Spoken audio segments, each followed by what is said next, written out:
There are a number of initiatives that involve my Ministry of Transport and Regulatory Affairs. One of them is an initiative against cyberbullying. Another is a green paper on transport.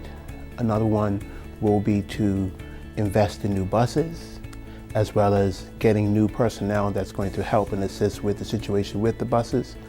And also is to do work where government will consider Bermuda's energy future.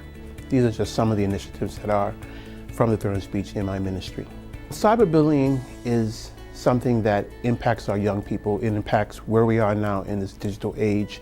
We need to make sure people have the proper behavior that they need to have while we're all having to manage ourselves in this internet world.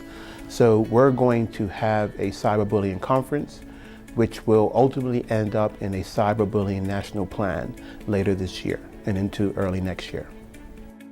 Bermuda has some of the highest energy costs in the world. And what we do in the future will determine everything from our quality of life to our economic growth and our ability to grow. So we need to look at what is the plan for energy, whether we're going to have it more green or not, which is the intention of the government to have a more green energy future. We also want to see what's going to happen with who is going to be providing power in the future.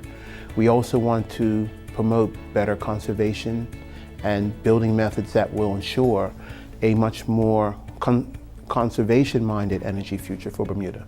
But a lot of the questions around energy are handled by the regulatory authority, which we established some years ago, and they will be dealing with some of the big issues.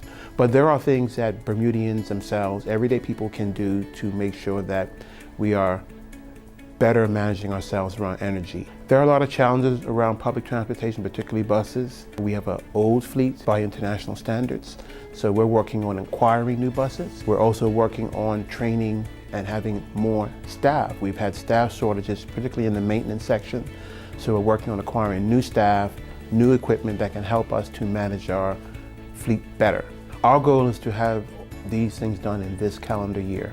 We intend to have at least 4 new buses by the end of this year, and working on acquiring at least 8 new buses in the next year, well before the calendar year and the next throne speech is delivered.